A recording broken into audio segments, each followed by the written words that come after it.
Mr. Chairman, and a number of you have been taking positive steps in a number of areas, and I want to see if we can use this hearing to encourage all of you and your banks to follow the best practices of some of the leaders. And I want to start with CDFIs and MDIs because all of you have made statements supportive of CDFIs and MDIs. We are hearing increasingly from those institutions that debt capital is much less useful to them, than equity capital. And I know in the case of Wells Fargo that you recently announced equity investments in Harbor Bank in Baltimore. I just want to ask each of you whether you have recently made equity investments in CDFIs or MDIs, and if you have it, the magnitude of that amount. Speaking for JP Morgan, we've invested $70 million into 9 of the 18 black MDIs. CDIs are different because they don't have equity per se. Right. We at Bank of America, we've taken 5% common equity positions up to 5% in 17 MDIs, and we're in the process of going through the other ones to see if they need the money. And then on top of that, we have $120 million deposits with the MDIs that provide their capacity, and $1.8 billion in balances into the CDFIs, up from $1.5 billion a year and a half ago. Okay. At Wells Fargo, we've invested in 13 MDIs, almost $50 million, and have provided an extensive amount of financing to the CDFIs.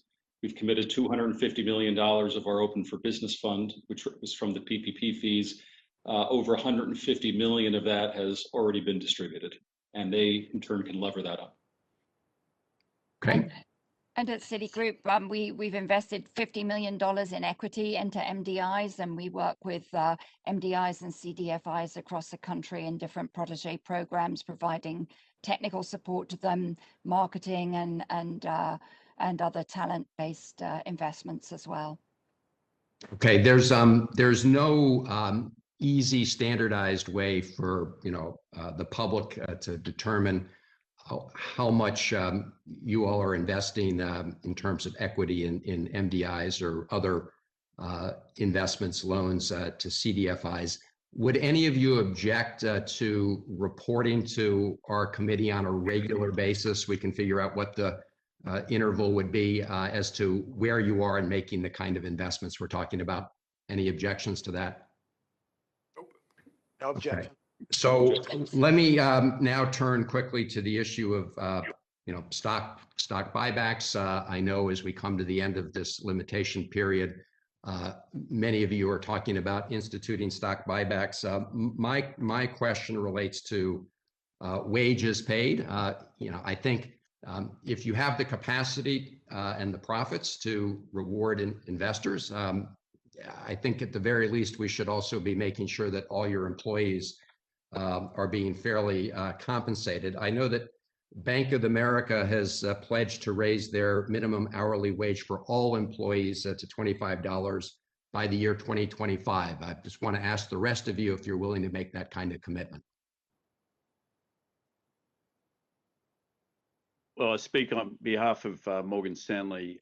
We're certainly going to take a look at it. I discovered last night for the first time we have one employee on a minimum wage, one employee of 70,000 of $7.50. I promise you that person's getting a raise. But the vast majority of our employees are well above the minimum wage. No, I get that. I'm just looking to see whether or not people will make a commitment to raise the minimum wage to $25 an hour by the year 2025. If we could just go down the list, let me know if you're prepared to do that or get back to us on it. We'll get certainly prepared to look at it and get back to you. Speaking for Goldman Sachs, Senator, we have relatively few employees who are in below $25 an hour today, but we're prepared to look at it and get back to you. Thank you.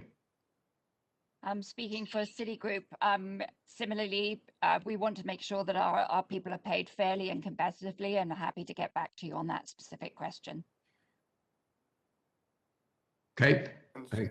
And speaking for JP Morgan, we take very good care of our employees with training and medical and pension and dental and healthcare and everything that they need. And we've done a pretty good job going our own way. We're not going to imitate anybody else, but we will be competitive. Okay, well, listen, I just, again, you know, we're in this period where people are talking about major stock buybacks.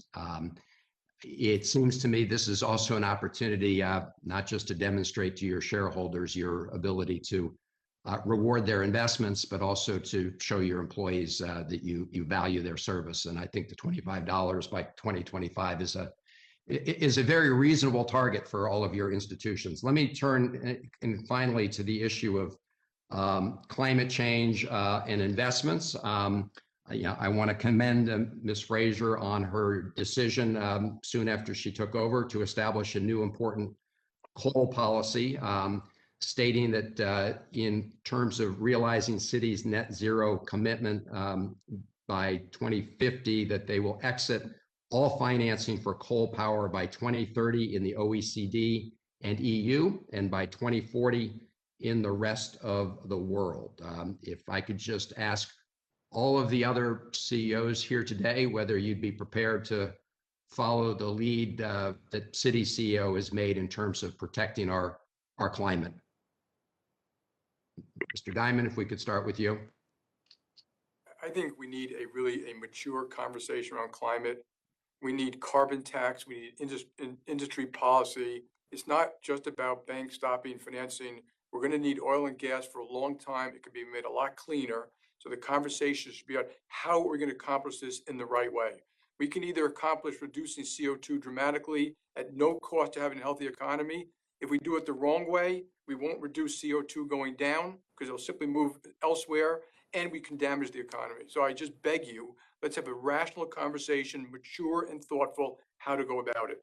Well, Mr. Diamond, I've been trying as one to have a rational conversation for 15 years on this. And until recently, I've not heard the CEOs of major banks endorse the idea of a price on carbon. I know that's changed because of alternatives that are out there. So look, I think all of us have a part to play here. And I just want to ask your other colleagues up here if the kind of example that at least Citi made in this particular area, and I understand there's oil and gas and other areas, but with respect to coal, whether you're willing to make those kind of commitments.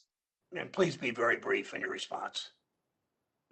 My response is I'd like to see what the alternative sources of energy are, which are essential to the economy. We're all trying to get away from coal dependency. Simple question is timing and alternatives, and the economy isn't held up as a result of it. Senator, speak for Bank of America. Our policies are in the public domain on various types of coal and other types of things. But importantly, I think what we're all saying is we're here standing ready to help our clients make this transition and bring trillions of dollars of financing across this group in a way that helps those clients that produce energy do what they need to do, and they have announced their plans to do so. So I think that's critically important. That's the value of these big banks stepping up to help all the clients, large, medium, and small, make the transition.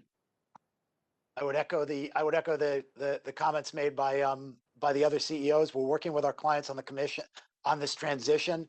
We've made commitments around our own carbon emissions that we've published publicly, and we continue to be focused on wanting to have a very constructive conversation about how we can improve emissions going forward. And for Wells Fargo, I agree with everything that's been said, and just stress it's all about assisting our clients on the transition that we know has to occur. Thank you, Mr. Chairman. I hope everyone will support the American Jobs Plan, which is working together to get it done. Thank you. Thanks, Senator Holland. Senator Scott of South Carolina is recognized for 5 minutes.